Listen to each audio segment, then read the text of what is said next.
La Coupe du Monde, c'est un événement qui est censé réunir, on est d'accord?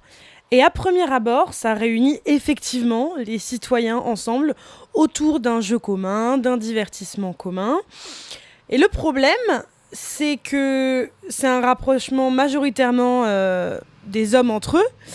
Et s'il s'agissait simplement de ça, moi je vous dirais, mais les gars, c'est super si les mecs, qui sont d'ailleurs principalement éduqués pour aimer le foot, si d'autant plus le foot c'est un sport hyper important en France, bah c'est super si ces gars peuvent se retrouver, partager des bons moments, like yes girl, yes, go ahead, do it.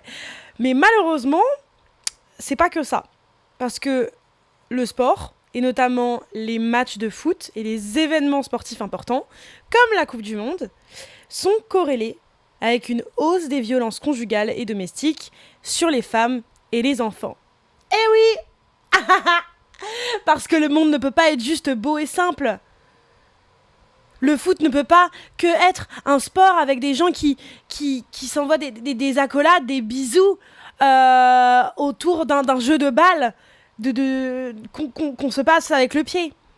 Non, ça ne peut pas être aussi simple que ça. Il fallait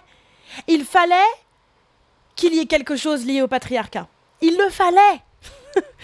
Et j'ai vu de nombreuses personnes en parler sur les réseaux. Et des femmes, en fait c'était surtout des femmes bien entendu, parce que c'est les seules qui s'informent, je sais pas. Des femmes dire, notamment le soir de la défaite de la France à la Coupe du Monde. Alors là je vous parle de la défaite en demi-finale. Pas la défaite qu'on vient de se taper contre l'Angleterre là. C'était quoi, 6-3 ? Miskin. Franchement, miskin. Anyways. Les femmes, elles disaient, le soir de la défaite lors de la demi-finale, je pense à toutes ces femmes qui vont se faire battre ce soir ou qui sont en train de se faire battre ce soir. Et j'ai vu de nombreuses réponses, d'hommes notamment, disant avec humour ou peut-être demandant avec curiosité, j'en sais rien, mais c'est quoi le rapport ? C'est quoi le rapport en fait ? Et je les entends déjà dire « Non mais en fait, ces putains de féministes qui trouvent des problèmes partout, même là où il y en a pas. Oh, ouais. » Mais moi, je suis là pour vous expliquer ce rapport, justement, parce que j'ai bonne âme. Voilà, je suis une personne foncièrement bonne dans tous les sens du terme. Voilà, j'ai bon cœur et juste, je suis parfaite. Bref, on nous voit un peu trop pour des femmes qui ne s'informent pas. Quand je dis on, c'est soit les femmes, soit les féministes. En vrai, je pense que les femmes sont généralement considérées comme des personnes qui sont bêtes, mais encore plus les féministes. Voilà. Je trouve qu'on nous voit trop souvent comme des femmes qui savent rien. Ou alors, c'est peut-être ma propre insécurité qui parle. Parce que oui, parfois, en effet, moi, j'ai l'impression que je sais rien. Je me compare à d'autres gens et à des mecs. Et je sais que, même si je sais que je sais des choses, par défaut, il y a une partie de moi qui va toujours partir du principe que les mecs savent mieux. Parce que je pense pendant mon enfance, c'était toujours mon père qui sait mieux de tout le monde, tel homme, ouais, mais on va toujours te dire que un mec il sait mieux que toi. Donc je pense que j'ai un petit peu intériorisé ça. Voilà, c'est la petite insécurité, donc voilà, peut-être que je fais un transfert. Parce que voilà, pourtant, moi je me renseigne, et peut-être que justement, le fait que je me questionne sur ce que je sais et sur ce que je sais pas, prouve d'ailleurs que je sais plus de choses que je ne le crois. Voilà, je suis philosophe. Enfin, philosophesse, voilà, c'est le vrai mot d'ailleurs. Hein. Écoutez mes autres épisodes où je parle des mots qui ont été supprimés de la langue française. Philosophesse était un mot qui a été supprimé par Nicolas de Bauzet à l'Académie française en 1700, je sais pas combien, j'ai oublié la date exacte. J'ai fait un épisode là-dessus. Bref, j'étais en train de philosopher. Mais ce que je veux dire, c'est que les personnes qui sont pas féministes peuvent se dire, et ça je le sais parce que je me le suis dit dans le passé, parce que j'étais pas féministe avant, enfin je l'ai pas toujours été, eh bien ces gens peuvent se dire que les féministes cherchent à relier des sujets qui n'ont rien à voir ensemble, qui sont pas corrélés. Et ça, genre juste par machiavélisme, pour essayer de voir le mal partout, genre petite sorcière, on a envie de faire du mal, je sais pas, genre pour avoir des raisons supplémentaires d'en vouloir aux hommes, comme si on n'en avait pas déjà assez. Voilà, on veut en vouloir aux hommes, à ce qui leur est cher, on veut les détruire tout ce qu'il y a autour d'eux, et on s'énerve pour faire porter le chapeau aux hommes, alors qu'ils ont rien fait, que c'est pas de leur faute, que nanani, que nanana, et genre vraiment, il y a un truc de la femme est machiavélique, très, très sorcière, vraiment très sorcière. Et je me dis, mais si les hommes ne font jamais rien, du coup, pourquoi les femmes sont toutes d'accord pour dire qu'il y a des problèmes dans les relations hommes-femmes, pour dire qu'elles vivent justement des situations inégales, des relations complètement inégales, elles vivent des agressions, des violences, de l'emprise, des inégalités, des discriminations. Je dis pas que les hommes ne peuvent pas en vivre, mais ça c'est principalement vécu par des femmes et aussi les enfants. Genre on dirait les femmes raconteraient des bêtises juste pour faire souffrir les mecs. Elles mentiraient, elles inventeraient des choses juste pour les ennuyer. Et là, vraiment, le fait de parler de foot et de relier ça aux femmes, c'est on essaie toujours, vous voulez m'enlever mon foot, vous voulez m'enlever mon foot. Mais quel est le problème le plus grave, d'après vous, je vous laisse réfléchir. Le fait de faire un lien entre les matchs de foot et la violence qui peut en découler, ou le fait de subir cette dite violence. Genre moi je vous avoue, je trouve ça aussi triste que vous, qu'un événement que j'aime beaucoup, dans ce cas-là c'est la Coupe du Monde de foot. Genre je kiffe, je trouve qu'il y a une énergie top à Paris, quand... Je trouve qu'en réalité, oui, ça nous regroupe autour d'un truc commun, etc. Mais il y a une autre réalité qui existe aussi, et on peut pas la nier. Et je trouve ça triste que cet événement, qui en soi pourrait être juste hyper sympa, soit relié à des violences domestiques, à une hausse des violences domestiques. Et il y a d'ailleurs 2 choses à garder en tête. C'est que un sport, ou ce sport-là, entre guillemets, donc là, le foot, en lui-même, ne fait de mal à personne. Mais ce qui cause des dégâts, c'est la culture qui l'entoure et les phénomènes qu'il vient aggraver. C'est ça qui est important. Je viens pas dire arrêtez de lancer des balles, parce que lancer une balle entre copains, faire un match, ça fait souffrir personne. C'est pas un sport, en tout cas à mon sens, qui, dans les règles de l'art, est intrinsèquement dangereux, qui crée des violences en lui-même. C'est vraiment toute la culture qu'on a construite autour. Le masculinisme, entre guillemets, qui a été construit autour, et toutes les conséquences que ça va créer par la suite. Et de toute manière, là, ce que je vais vous raconter dans cet épisode, ça n'a rien d'une histoire montée de toutes pièces, ça n'a même rien d'une opinion ou d'une prise de position subjective. Moi, là, je vais vous raconter des faits officiels et sourcés. Donc ensuite, vous en faites ce que vous voudrez. Vous décidez d'être platiste et de ne pas croire aux faits, grand bien vous fasse. Écoutez, au moins je sais que je sais. Voilà. Encore une fois, j'adore philosopher. Je me trouve génial. Voilà. En colère. Bon. Tout commence par une étude qui est devenue la référence mondiale sur le sujet, qui a été menée par l'université de Lancaster. Lancaster. Je sais pas le dire avec un accent british. Lancaster. Moi, je sais le dire avec un accent américain. University of Lancaster. Ok, girl. Ok, pardon. Je suis partie en dehors du sujet. Ça m'arrive souvent. Je reviens sur justement le dit sujet. En épluchant les rapports de police lors des Coupes du Monde, les chercheurs ont mis en lumière une corrélation avec les résultats de l'équipe nationale. En fait, les soirs où l'équipe nationale subisse une défaite, les signalements pour violence conjugale bondissent immédiatement de 38%. Donc on a une hausse de 38% dans les signalements de violence conjugale. Les soirs de victoire ou de match nul, donc là on pourrait se dire, il se passe rien. Les violences augmentent tout de même de 26%. C'est-à-dire qu'on a une montée des violences conjugales et domestiques, quel que soit le résultat sportif. mais que la hausse est bien plus grande quand il s'agit d'une défaite, mais qu'il y a quand même une hausse, même quand on gagne. Même quand on gagne, t'es là, tu vas rentrer chez toi, bam, torgnole à ta femme. Bam, tu vas casser des meubles parce que t'es trop content ou parce que t'as tellement bu d'alcool que tu te dis pourquoi t'es là, toi ferme ta gueule, on a gagné. Pourquoi tu m'as pas fait à bouffer ou je sais pas. Juste, t'es bourré, tu viens fêter ton truc et il se passe quelque chose. On sait pas réellement, mais il se passe quelque chose. Tu te dis bam, je vois ma femme, je vois mes enfants, ils méritent de se prendre une énorme torgnole dans la gueule. Et ça, c'est encore pire quand il y a une défaite, parce que bien entendu, tu vas avoir envie de te lâcher sur ta famille, voilà, tes enfants et ta compagne. Mais c'est magnifique, c'est génial. C'est d'une beauté sans nom, ce genre de phénomène. Et d'ailleurs, là, j'ai vu des vidéos pendant la défaite de l'Angleterre face à l'Argentine, donc pareil en demi-finale. C'était des filles qui étaient dans la rue, etc. et elles filmaient la défaite. Et il y a des mecs qui passent et qui insultent les autres meufs parce que, je sais pas, elles sont là et comme t'es saoulé, comme tout t'agace, tu vas forcément te lâcher beaucoup plus sur ce qui semble être une cible facile, c'est-à-dire une meuf qui est là. Une meuf qui est là. Parce que en face d'un mec, t'as plus trop les couilles, tu vois.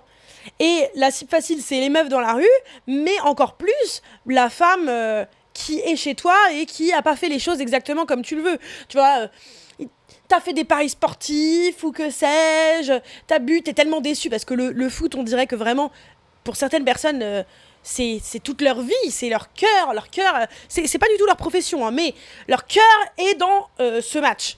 Là vraiment, pendant la défaite même de la France, tu voyais, c'est limite si les mecs étaient pas en train de pleurer et de casser des abris de bus parce que, mon Dieu, genre c'est la fin du monde. J'ai même vu des vidéos d'influenceurs qui étaient là, je pense que là, je me suis jamais sentie aussi triste et tout, la dépression arrive. Bon, la dépression est une maladie d'ailleurs, hein, mais ok.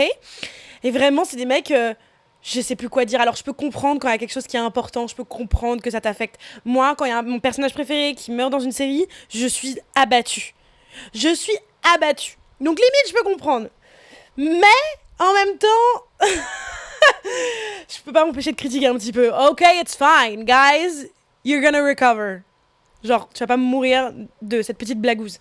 Mais ce que je veux dire, c'est que pour certaines personnes, il y a vraiment un énorme enjeu qui va bien plus loin que de la simple déprime, parce que en effet, c'est quelque chose d'important pour toi, c'est quelque chose qui te tient à cœur. Non, là, c'est vraiment toute ta vie est en jeu, si on a perdu, le monde s'écroule. Ah, et là, c'est pas que, genre, le fait d'extrapoler, c'est là vraiment, t'es à deux doigts de te pendre au plafond, mais de manière extrêmement sérieuse.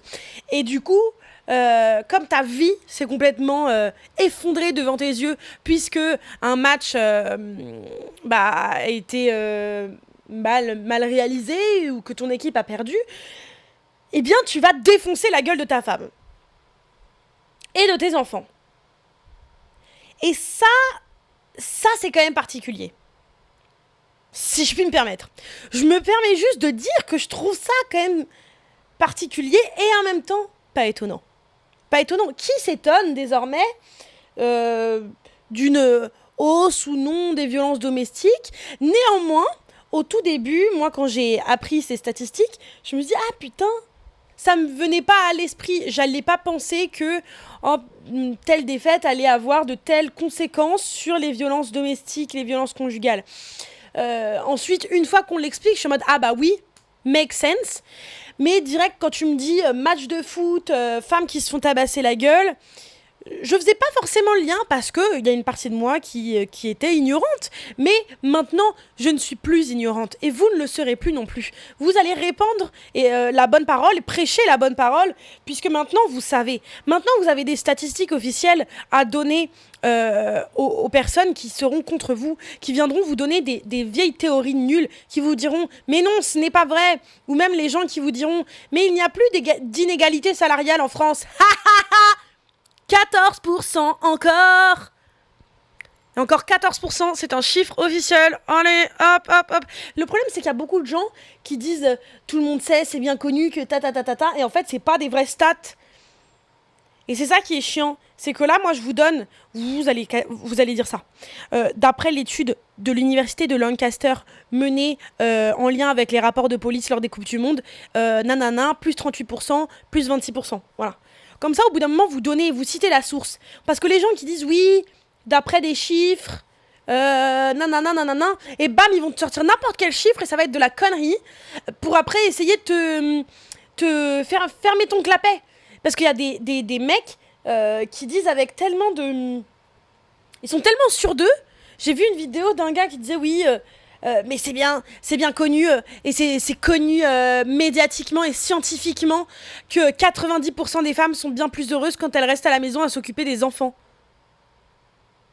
Alors que c'est littéralement, encore une fois, prouvé. Mais là, j'ai pas la stat. Attendez, faut que je la cherche parce que c'est justement ça le souci, c'est que j'ai plus tous les noms des études que je lis, mais je sais, mais de sources certaines, que les femmes sont bien plus heureuses, par exemple, quand elles sont hors mariage, donc quand elles sont pas mariées et qu'elles n'ont pas d'enfants. Et que même l'espérance de vie des femmes diminue alors que l'espérance de vie des hommes augmente quand ils sont mariés avec des enfants et tout. Parce que c'est la femme qui prend toute la charge mentale. C'est quand même une folie. Je vais vous trouver la stat. Là, je change de sujet, mais c'est important pour moi de vous donner des stats importantes. Comme ça, vous savez comment débattre et vous connaissez vos sources. Ok, du coup, c'est une étude de l'American Time Use Survey. Donc voilà, une immense enquête américaine qui analyse l'emploi du temps et le bien-être des citoyens. Et en gros, il y avait un gars qui s'appelle Paul Dolan, qui est professeur de sciences comportementales à la London School of Economics, qui a fait une conférence en reprenant cette enquête. Et il a en effet dit, si vous êtes un homme, vous devriez probablement vous marier. Si vous êtes une femme, ne vous donnez pas cette peine. Ah là là là là là là, which is right, which is right. Les femmes mariées subissent plus de stress et mourraient plus tôt que si elles étaient restées célibataires. À la différence des hommes. Et ensuite, il y a une autre étude. Attendez, je vous la trouve. Ah voilà. Selon une étude de Yale, les femmes célibataires et sans enfants rapportent effectivement moins de détresse liée à la charge mentale, aux compromis familiaux et à la double journée de travail, c'est-à-dire le travail professionnel et le travail à la maison, que les femmes mariées avec enfants. Voilà. Une femme dans un mariage malheureux ou inégalitaire a une santé mentale et une espérance de vie bien plus faible qu'une femme célibataire épanouie. Le célibat choisi et sans enfants offre une autonomie et une liberté qui protège du stress. Après, il y avait quand même une autre info qui venait dire que les personnes qui étaient dans des mariages heureux, donc c'est-à-dire et la femme et l'homme confirment qu'ils sont dans des mariages complètement heureux, alors là, ils ont une espérance de vie et un état mental et de bien-être qui augmente et qui est positif, quoi. Mais énormément de femmes sont dans des mariages malheureux, hein. Si on regarde même les taux de divorce ou les taux de mariage, où franchement, t'es là, la meuf, elle est misérable. Bon, voilà.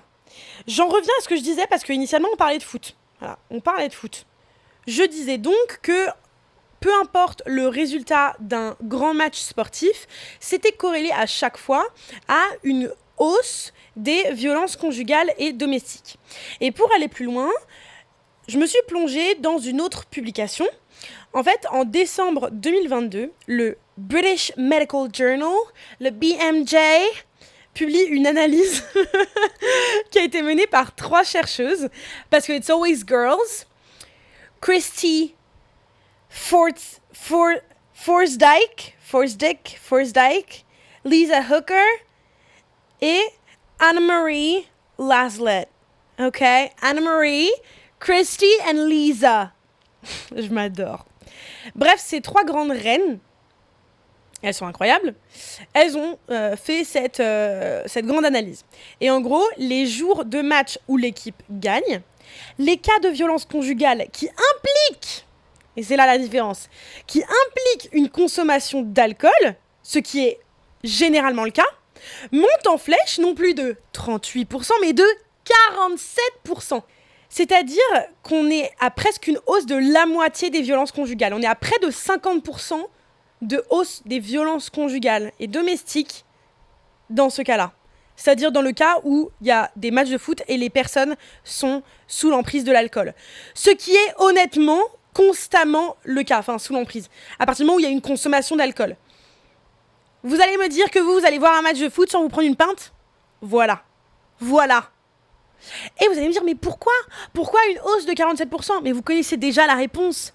Parce que la victoire s'accompagne d'une alcoolisation festive, massive, précoce, qui va désinhiber les profils violents. Encore une fois, ce n'est pas le match de foot qui va créer des actes violents. C'est pas ça qui va les créer, mais c'est ça qui va les aggraver, les rendre encore plus violents qu'avant. Une personne qui n'est habituellement pas violente va pas d'un coup devenir violente. Ça va juste ouvrir le portail à une personne qui est initialement déjà violente, et là d'un coup c'est... Voilà. Et l'enquête du BMJ pointe aussi un autre facteur qui est ignoré, c'est, comme je vous l'ai dit, les paris sportifs. C'est-à-dire que les mecs vont être là, j'ai des potes en plus là qui se mettent à faire des paris sportifs. Ils vont être là, ils vont mettre toute leur thune, voilà, alors que c'est leurs femmes qui bossent comme des chiens. Ils vont mettre toute leur thune alors que c'est eux qui sont censés ramener le pain à la maison parce que ils ont que ça à foutre. Et ils vont gagner la première fois et ensuite ils vont perdre. C'est comme ça, c'est pour ça que les paris sportifs sont aussi addictifs. C'est parce que tu vas gagner la première fois et ensuite tu vas faire que perdre. Et en gros, il va y avoir tellement une énorme dose de stress liée aux pertes d'argent et aux dettes que tu vas accumuler pendant la compétition que ça va directement alimenter l'escalade des tensions au sein du foyer. C'est-à-dire que tu vas rentrer chez toi, bam, torgnole dans ta grosse gueule, espèce de connasse, pourquoi t'es là, t'es tellement vénère, pourquoi t'es sur mon chemin, t'as pas donné, pourquoi j'ai pas à manger, et de toute façon on a tout perdu, me parle pas, parce qu'en gros, ta femme elle va te poser une question, alors qu'est-ce qui se passe, et bam, dans ta gueule, et pourquoi tu me poses une question sur la thune, c'est parce que t'es qu'une michto, c'est ça? Mais frère, on vit dans un 20 mètres carrés, qu'est-ce que tu racontes? On vit dans un 20 mètres carrés ou alors on vit dans une vieille baraque abandonnée sur le coin de l'autoroute. Qu'est-ce que tu viens raconter? Michto de quoi? Si elle était michto, elle aurait trouvé un mec mieux. Si elle était michto, elle aurait pas à voir un vieux gars faire des paris sportifs comme un gros plouc. À croire au bitcoin. Oui, le bitcoin, nanani, nanana. Moi, quelqu'un qui joue au bitcoin, enfin, je sais pas, qui parie au bitcoin, bref, qui a des bitcoins, pour moi, c'est motif de rupture, mais immédiate. Quel bitcoin de quoi? Ouais, mais auto-entrepreneuriat, ta gueule. Auto-entrepreneur, monte une entreprise. Qu'est bitcoin? Ouais, moi, je fais des formations en ligne, et je suis des formations en ligne pour être un homme alpha, et j'ai des bitcoins, et je fais des paris sportifs. Ouais, pour moi, tout ça, c'est dans le même panier. Pour moi, tous ces gens-là font partie du même groupe. Moi, c'est pas possible, en fait. C'est pas possible. C'est-à-dire que, même si t'as une victoire, tu peux quand même perdre de l'argent parce que t'as mal fait ton pari, et bam, c'est ta femme et tes gosses qui vont prendre. Tu peux avoir une victoire, et même si t'as pas fait de pari, c'est ta femme et tes gosses qui vont prendre parce que t'as consommé plein d'alcool. Et un mec qui est alcoolisé, généralement, ça augmente la violence qu'il a en lui s'il l'est déjà. Et globalement, on éduque aussi beaucoup d'hommes à être violents. Non pas qu'ils le soient intrinsèquement, mais on les éduque à l'être. On accepte beaucoup, j'ai bégayé, beaucoup plus la violence chez les hommes que chez les femmes. Chez les femmes, c'est beaucoup moins accepté. Et c'est pas anodin d'ailleurs, parce que c'est pour ça que moi, il y a plein de mecs qui me supportent pas, parce que je suis en colère dans mon podcast, et d'un coup, c'est absolument grave. Mais moi, je tabasse qui? Moi, je tabasse personne. Mais tu vois, c'est pas accepté. C'est pas accepté une meuf qui a des choses à dire, tu vois. Parce que les mecs, généralement, ils ont pas forcément... Enfin, ces mecs-là, en tout cas. Là, ce groupe-là de mecs que je pointe du doigt, ils ont pas forcément des choses à dire. Ils ont juste des coups à donner, tu vois. Ils ont rien à dire. S'ils avaient des choses à dire, ils écriraient des livres, tu vois. Mais ils ont pas grand chose à dire, ils sont juste là. Et ta gueule, c'est comme la chanson. Alors, vous avez vu cette vidéo avec un mec, je crois que c'était passé dans Tellement Vrai, un mec qui est fan de Freddie Mercury, qui est là chez lui, et il fait Et il y a sa femme qui lui dit oh mais ça va, putain baisse d'un ton et tout. Et lui il dit oh ta gueule, c'est Freddy. Et elle dit oh ouais bah Freddy par-ci, Freddy par-là. Ouais bah écoute, Freddy plus important, ferme ta gueule, grosse conne, machin. Voilà, et elle est en mode putain mais toi-même ta gueule. Et là il y a Brian, je crois, c'est le petit garçon qui arrive et il pose juste une question à son père. Et son père, il lui fout une torgnole dans la gueule. Eh, ta gueule! Et le petit part en pleurant. C'est une violence, littéralement. Mais cette vidéo me tue de rire alors que c'est pas du tout ok. Et la mère, elle crie. Et le père, il dit ah, bah, Brian par-ci aussi, Brian par-là. Et ben en gros, c'est la même chose. Genre là, tu vois, ce mec-là n'a rien dans le crâne. Et je trouve que ces mecs-là, c'est la même chose. Genre, ils vont rentrer chez eux. Et juste, oh ta gueule, Freddy par-ci, Freddy par-ça, par-là, vive tel groupe de sport. Je sais pas. Ils ont pas grand-chose à dire. Ils ont juste envie de foutre des torgnoles à tout va parce que c'est comme ça. Parce que c'est comme ça. Point barre. Et c'est ouf que même le fait de gagner, tu vas quand même aller créer des violences. Et encore une fois, ce que j'ai dit avant, c'est ça qui est le plus important, c'est que ça désinhibe, ça augmente une violence qui est déjà là. Et c'est justement ça qui est aussi intéressant, ça veut dire pourquoi il y a autant de violence qui est déjà sous-jacente. Parce que il y en a énormément du coup, il y a énormément de profils de personnes, d'hommes notamment, qui sont déjà violents de manière sous-jacente, c'est-à-dire que c'est là en fond, et ensuite ça part, et c'est aussi pour ça qu'il y a tant de personnes, tant de pervers narcissiques, de mecs qui mettent des femmes sous leur emprise, parce que généralement la violence elle est un petit peu cachée, mais elle est là, hein. Elle est un petit peu cachée et il suffit d'un truc et là d'un coup ça part. Et c'est aussi pour ça que ces femmes-là restent sous cette emprise ou qu'elles peuvent avoir des difficultés à ce qu'on les croit, parce que justement la violence elle n'est pas toujours visible.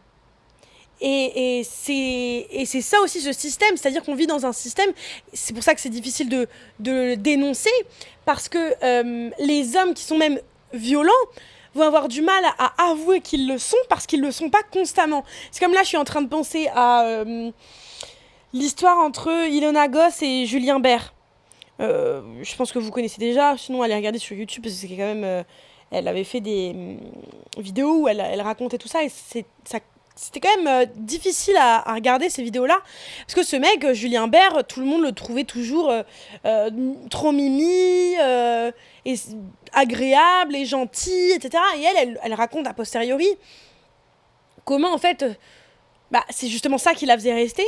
Parce que il avait cette facette tellement gentille, tellement mignonne. Et du coup, tu te dis, c'est ça le vrai lui.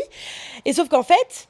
lui, il suffisait qu'il boive un verre ou même qu'il ait un moment où juste il est vénère et il allait l'insulter, ferme ta gueule grosse salope, il allait l'étrangler, la frapper, lui donner des coups. Enfin, elle a subi énormément de violences physiques et psychologiques. Et ce mec-là, tout le monde l'a toujours adoré pendant tout ce temps-là. Bon là maintenant c'est moins le cas depuis qu'elle a parlé. Lui, il a un peu quitté les réseaux et... je pense que la plupart des gens sont du côté d'Ilona, même c'était il y a des années, etc. Mais ça me fait penser à ça. Hein. Le souci, c'est que ces mecs-là qui sont violents, comme ils le sont pas tous les jours, et qu'ils ont une vision très spécifique de la violence qui est, je sais pas, peut-être se faire tabasser jusqu'au sang, et ben alors ils vont se dire qu'ils ne le sont pas.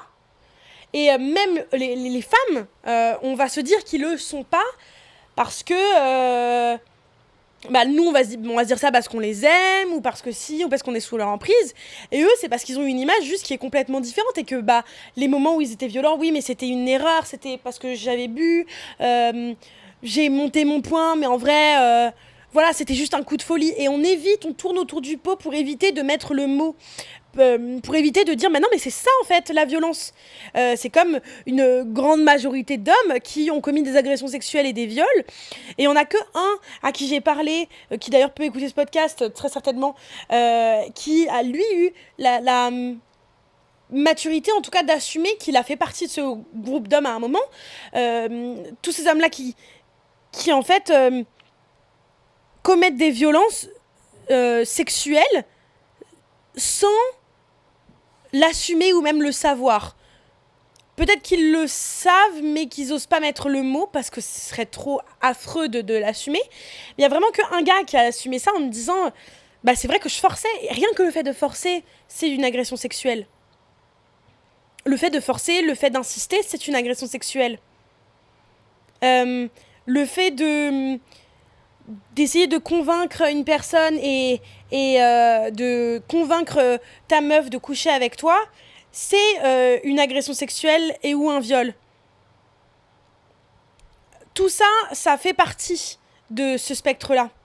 Et j'en ai parlé même à des filles qui disaient « Ouais, mais à partir de ce moment-là, on a toutes été violées. » Bah oui. Bah oui. Et c'est bien ça qui est grave. C'est que je pense qu'on a... Alors, c'est sûr, on a toutes été agressées sexuellement. Et le viol, je pense qu'il y en a beaucoup plus que ce que l'on pense. Et beaucoup plus que ce que beaucoup de personnes l'acceptent pour elles-mêmes. C'est-à-dire que pour elles-mêmes, ça rentre même pas dans leur cerveau parce que, bah, non, mais non, tu vois. Parce qu'encore une fois, on a nous-mêmes une vision du viol qui est différente.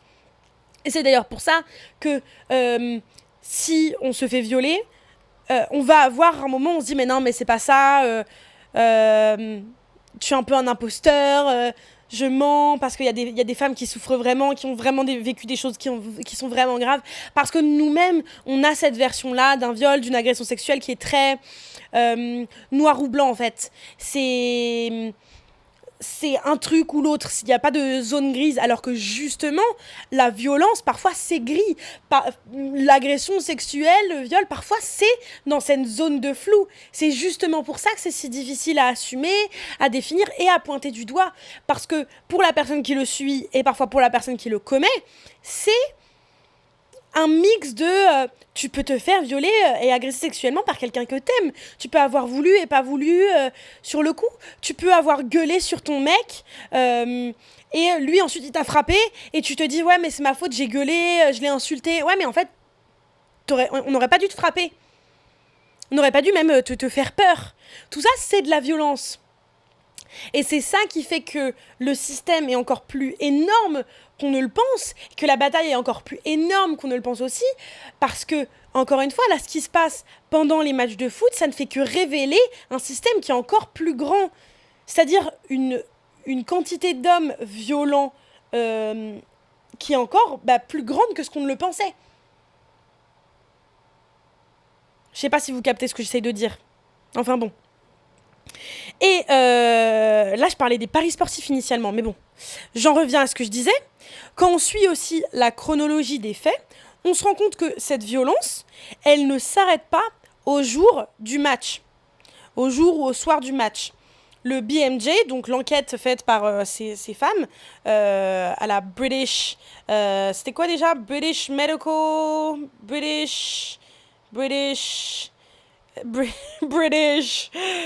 Bitch, I forgot. British Medical Journal.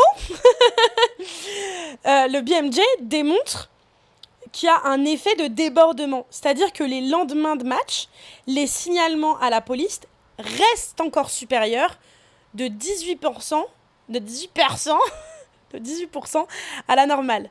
C'est-à-dire qu'on a encore une hausse de plus 18%. Ce qui est fou. Parce que la violence, elle va continuer, parce que t'es encore affecté par... si t'as bu de l'alcool, tu peux être encore, je sais pas, KO, gueule de bois. Les paris sportifs, t'en subis encore les conséquences. T'es encore dans le réveil, du coup, dans le fait de réaliser que t'as perdu ce match, ou alors t'as gagné ce match, mais bon, il y a eu telle et telle conséquence. Donc, il y a encore une hausse dans les jours qui suivent ces grands matchs sportifs.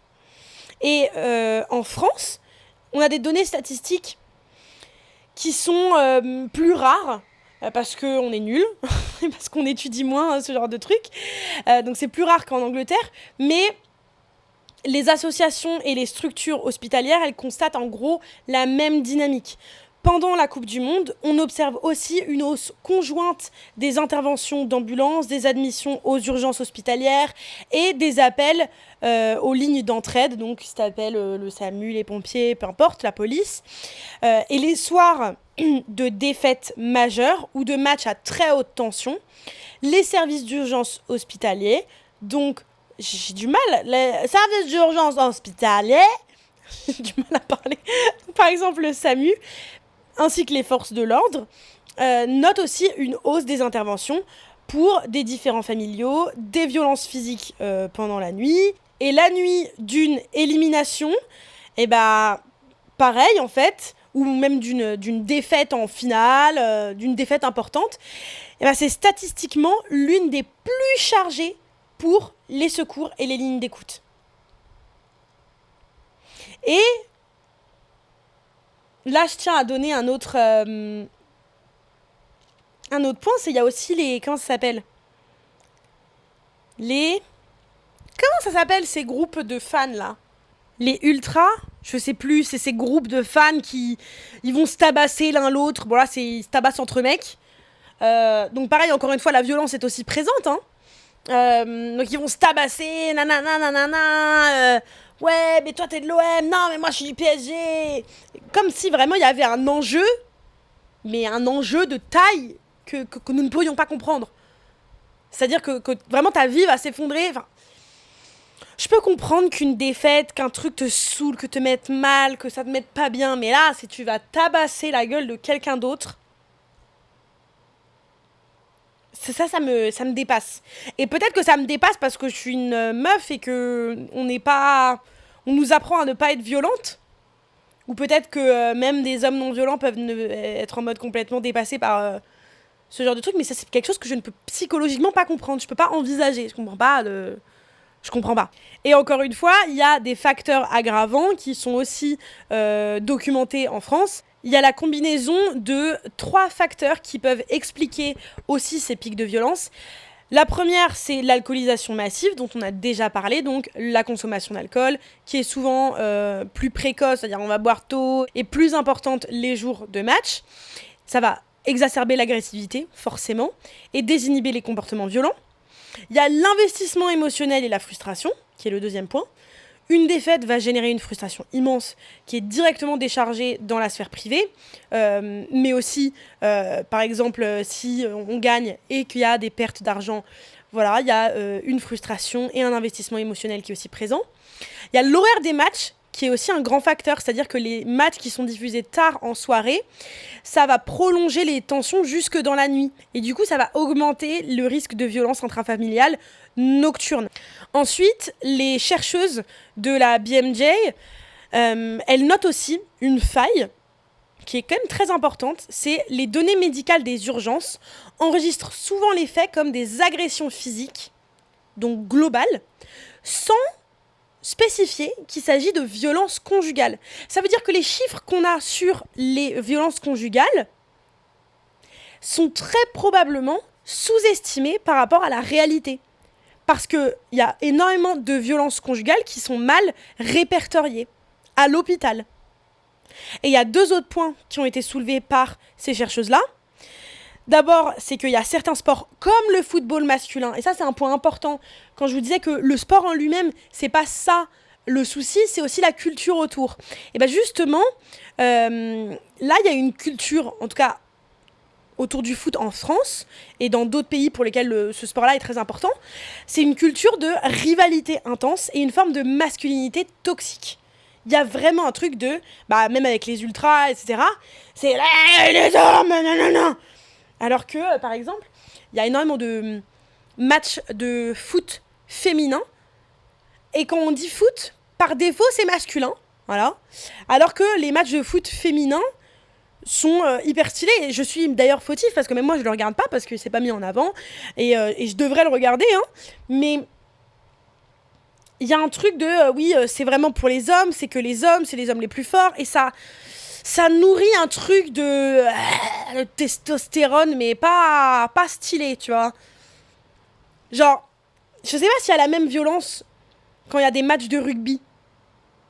J'ai l'impression que les matchs de rugby, la violence, elle est déchargée sur le terrain, ou même quand il y a du tennis, ou je sais pas.